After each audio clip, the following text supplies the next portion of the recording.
Inna dina indallahil Islam. Assalamualaikum warahmatullahi wabarakatuh.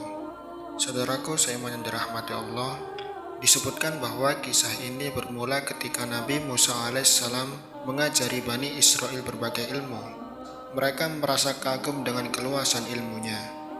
Di saat itu, ada yang bertanya kepadanya, "Wahai Nabi Allah, adakah di dunia ini seseorang yang lebih berilmu daripada engkau?" Nabi Musa alaihissalam mengatakan, "Tidak." Jawaban ini didasari pengetahuan yang ada pada beliau, sekaligus sebagai dorongan agar mereka menimba ilmu yang ada pada beliau. Namun Allah Subhanahu wa Ta'ala segera mengabarkan kepada beliau bahwa ada seorang hambanya yang ada di daerah pertemuan dua laut, mempunyai ilmu yang tidak ada pada Nabi Musa alaihissalam dan hal-hal yang luar biasa. Akhirnya muncullah keinginan beliau untuk bertemu dan menambah ilmu yang ada padanya dari hamba Allah tersebut.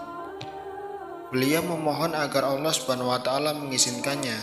Kemudian Allah Subhanahu wa Ta'ala menerangkan kepada beliau tempat di mana Khidir berada dan memerintah beliau membawa bekal seekor ikan. Lalu dikatakan kepadanya, apabila engkau kehilangan ikan itu, dia berada di tempat tersebut.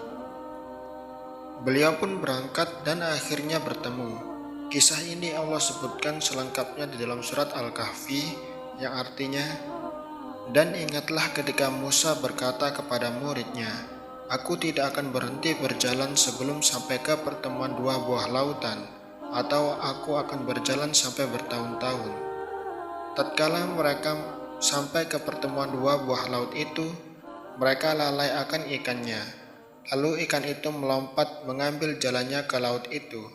Tatkala mereka berjalan lebih jauh, berkatalah Musa kepada muridnya, "Bawalah kemari makanan kita.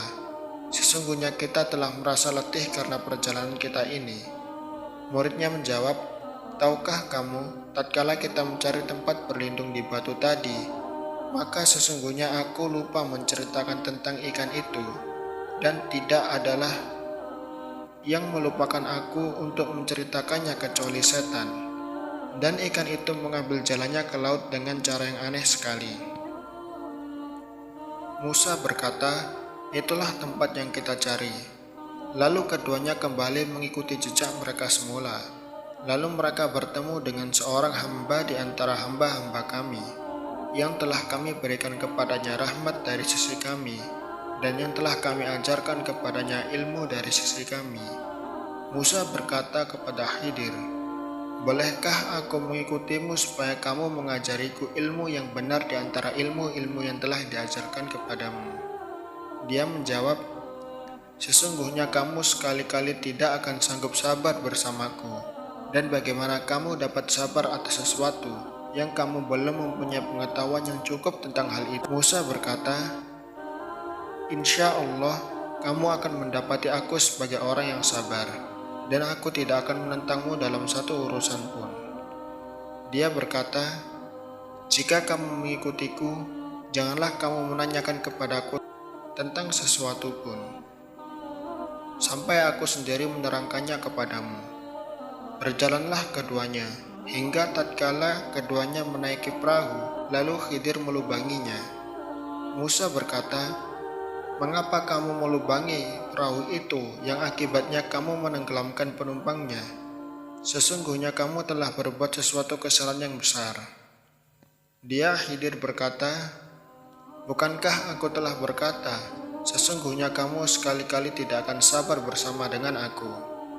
Musa berkata, "Janganlah kamu menghukumku karena kelupaanku, dan janganlah kamu membebaniku dengan suatu kesulitan dalam urusanku."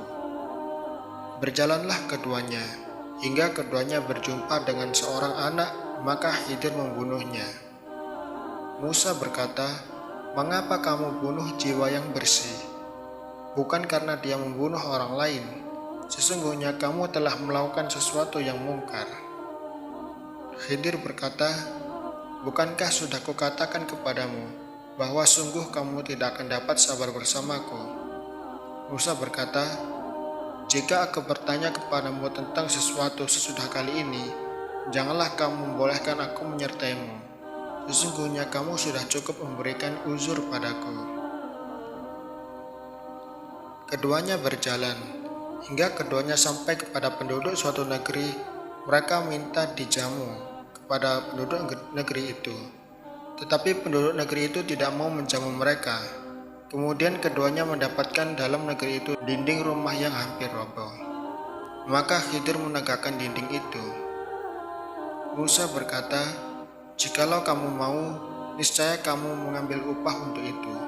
Khidir berkata, inilah perpisahan antara aku dan kamu. Aku akan memberitahukan kepadamu tujuan perbuatan-perbuatan yang kamu tidak dapat sabar terhadapnya. Adapun bahtera itu adalah kepunyaan orang-orang miskin yang bekerja di laut, dan aku bertujuan merusak bahtera itu karena di hadapan mereka ada seorang raja yang merampas setiap bahtera. Adapun anak itu, kedua orang tuanya adalah orang-orang mukmin. Kami khawatir bahwa dia akan mendorong kedua orang tuanya itu kepada kesesatan dan kekafiran. Kami menghendaki supaya Rabb mereka mengganti anak lain bagi mereka yang lebih baik kesuciannya dari anaknya itu, dan lebih mendalam kasih sayangnya kepada bapak ibunya. Adapun dinding rumah itu adalah kepunyaan dua orang anak yatim di kota itu, dan di bawahnya ada harta benda simpanan bagi mereka berdua, sedangkan ayahnya adalah seorang yang sholih. Rabbmu menghendaki agar supaya mereka sampai kepada kedewasaannya dan mengeluarkan simpanannya itu sebagai rahmat dari Rabbmu, dan tidaklah aku melakukannya menurut kemauanku sendiri. Demikian itu adalah tujuan perbuatan-perbuatan yang kamu tidak dapat sabar terhadapnya. Quran Surat Al-Kahfi ayat 60-82. Saudaraku seiman yang dirahmati Allah, lihatlah apa yang dilakukan oleh Khidir adalah untuk mengambil bahaya lebih ringan dari dua bahaya yang ada.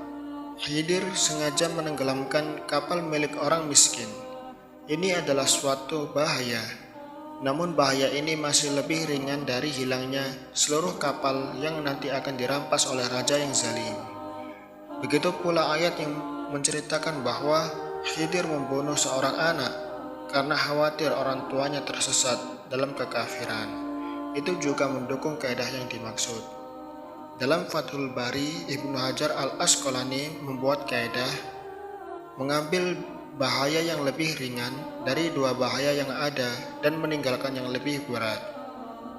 Dalam kitab yang sama, Ibnu Hajar juga menyatakan bolehnya menerjang bahaya yang lebih ringan. Penerapan kaidah tersebut bisa diterapkan pada masalah lainnya, seperti kita dapat melihat dalam ayat yang menyatakan bolehnya memakan bangkai. Dalam Quran Surat Al-Baqarah ayat 173, famanit turra ghaira baghi wala 'adin fala itsma 'alaih. Tetapi barang siapa dalam keadaan terpaksa, sedang dia tidak menginginkannya dan tidak pula melampaui batas, maka tidak ada dosa baginya. Quran Surat Al-Baqarah ayat 173. Di sini nampak ada dua bahaya. Bahaya pertama, diri bisa binasa. Bahaya kedua, memakan bangkai. Ketika bertabrakan dua bahaya semacam ini, maka yang ditinggalkan adalah maslahat yang lebih besar dan lebih memilih bahaya lebih ringan yang yaitu memakan bangkai. Allahu a'lamu bissawab. Assalamualaikum warahmatullahi wabarakatuh.